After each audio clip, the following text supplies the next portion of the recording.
Friends, आज भी अगर आप 2022 में इस शहर के पॉपुलेशन को सर्च करेंगे गूगल में तो आपको ये 0 ही दिखाई देगी।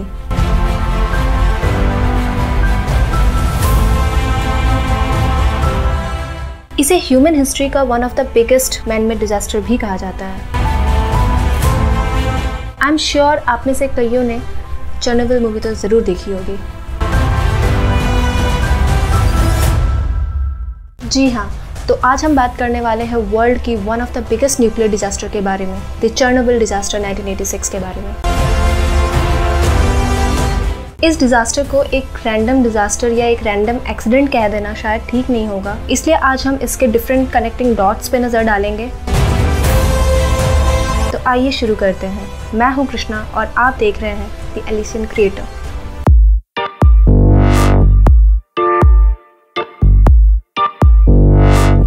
More than 3 decades have passed, लेकिन आज भी चेरनोबिल के इमीडिएट एरिया को हैबिटेबल यानी कि रहने लायक होने में हज़ारों साल लगेंगे।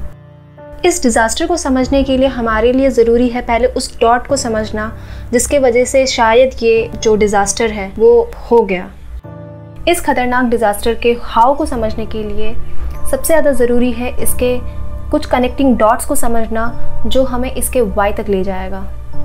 तो स्टोरी स्टार्ट होती है लेट 1940s से, जब जो ये वर्ल्ड है बाइपोलर वर्ल्ड हुआ करता था। इसमें 2 सुपर पावर्स थे जो एक दूसरे से लगातार लड़ रहे थे मिलिट्री एंड इकोनॉमिक सुप्रीमेसी के लिए।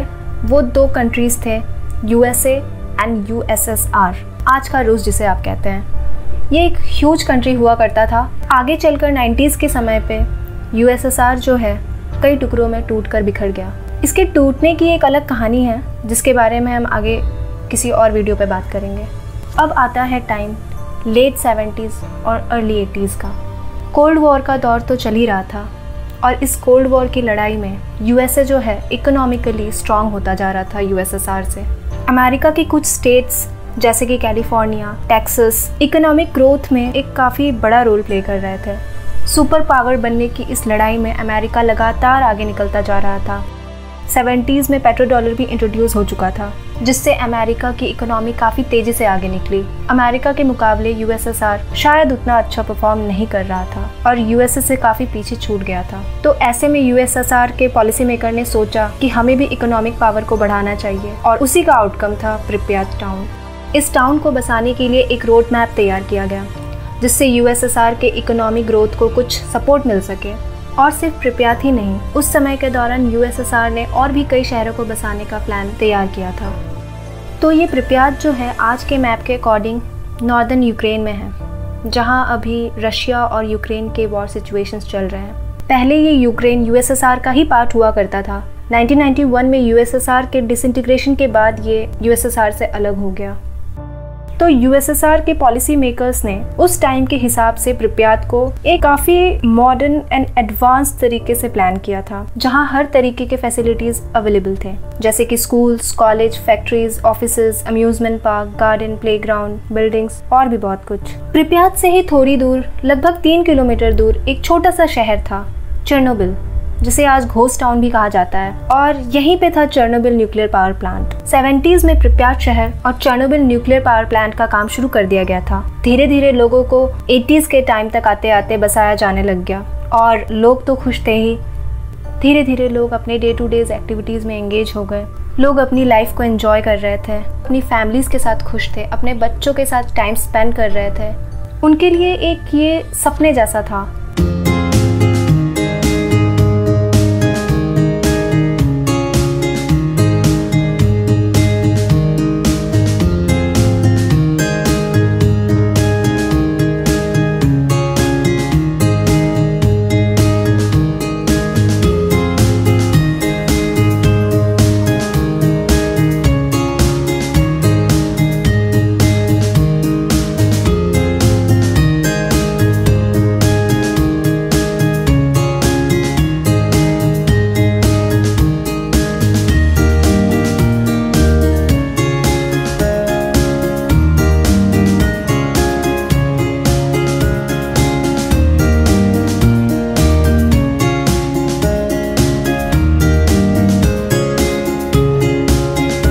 लेकिन किसी ने भी आने वाली इस तबाही की कल्पना नहीं की होगी। जिसने आने वाले कई जनरेशन्स के लाइफ को बदल के रख दिया। चेर्नोबिल न्यूक्लियर पावर प्लांट में टोटल 4 रिएक्टर यूनिट्स थे। पहला यूनिट बन करके तैयार हुआ 26 नवंबर 1977 में, दूसरा 1978 में, तीसरा 1981 में एंड चौथा 1983 में। अब आता है 26 अप्रैल 1996 का वो गंदा सा दिन, वो अनफॉर्चुनेट दिन जिस दिन ये हादसा हुआ। तो होता कुछ यूँ है कि 26 अप्रैल से ठीक एक दिन पहले 25 अप्रैल को वहाँ के कुछ इंजीनियर्स जो वहाँ के कंट्रोल रूम ऑपरेशंस को संभालते थे, रिएक्टर्स को संभालते थे, उन्होंने एक सेफ्टी टेस्ट किया। इस टेस्ट का पर्पस था कि अगर कभी पावर प्लांट फेल हो जाए और अगर ऐसी स्थिति में बिजली की सप्लाई बंद हो जाए तो क्या बाकी इक्विपमेंट काम करते रहेंगे या नहीं। लेकिन ये टेस्ट करते वक्त उन्होंने कभी नहीं सोचा होगा कि आगे क्या होने वाला है। उनका ये टेस्ट बुरी तरीके से फेल होने वाला था। कुछ स्टडीज़ में ये कहा गया कि प्रोटोकॉल को अच्छे से फॉलो ना करने की वजह से ऐसा हुआ। कुछ स्टडीज़ के according 26 years old senior reactor control engineers के लैक ऑफ एक्सपीरियंस की वजह से ऐसा हुआ। तो कुछ स्टडीज़ के अकॉर्डिंग ये भी कहा गया कि RBM के रिएक्टर के डिज़ाइन में ही फॉल्ट था। बहुत ज़्यादा टेक्निकलिटी के साथ तो मैं इसको समझा नहीं पाऊँगी क्योंकि मैं इस फील्ड से हूँ नहीं, लेकिन फिर भी मैं ट्राई करूँगी कि मैं एक लेमैन टर्म्स में आपको इसे समझा दूँ। तो हमारा जो न्यूक्लियर पावर प्लांट होता है उसमें एक बहुत इम्पॉर्टेंट रोल होता है फ्यूल रॉड का। जैसा कि मैंने आपको पहले बताया कि एक सेफ्टी ड्रिल होनी थी। जब ये सेफ्टी टेस्ट शुरू हुआ तो ये जो फ्यूल रॉड था ये काफ़ी गर्म हो गया था। रिएक्टर में पानी का बहुत बड़ा रोल होता है ताकि हीट को कम किया जा सके। तो उस गर्म फ्यूल रॉड को एक पानी के टैंक में डाला गया, लेकिन वो हीट रॉड इतना गर्म हो चुका था कि जैसे ही उस रॉड को टैंक में डाला गया पूरा पानी विदिन सेकेंड स्टीम में कन्वर्ट हो गया। एंड इसकी वजह से रिएक्टर के अंदर ओवर हीट एंड स्टीम का एक मिक्सचर तैयार हो गया जो कि एक हीट एंड स्टीम का एक डेडली कॉम्बिनेशन बन चुका था। और इसी कंडीशन की वजह से रिएक्टर का जो रूफ था वो ब्लास्ट हो गया। रिएक्टर में एक मेन पार्ट होता है कोर, और उस कोर के ब्लास्ट होते ही 8 ton radioactive material air में स्प्रेड होने लग गया। चेर्नोबिल के इस घटना का पता दुनिया को तब चला जब रेडिएशन हवा के थ्रू स्कैंडिनेवियन कंट्री के स्वीडन एंड फिनलैंड तक जा पहुंचा।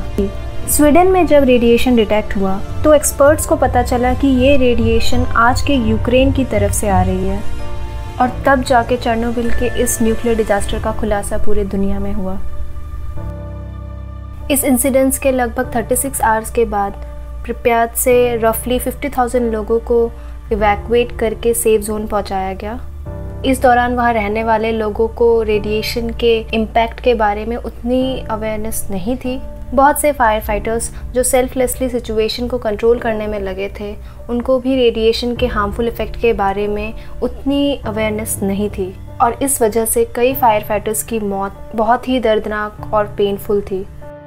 चेर्नोबिल के रिएक्टर नंबर 4 से निकलने वाले रेडिएशन को रोकने के लिए 2017 में सील पैक कर दिया गया है। ये कंक्रीट सील पैक कम से कम 100 सालों तक के लिए रिएक्टर को प्रोटेक्टेड रखने में सक्षम है।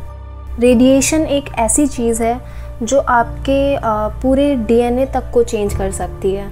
रेडियो एक्टिव मटीरियल ना केवल ह्यूमन बींग्स के लिए बल्कि पूरे एनवायरनमेंट के लिए भी उतना ही हार्मफुल है जितना कि ये ह्यूमन बींग्स के लिए है।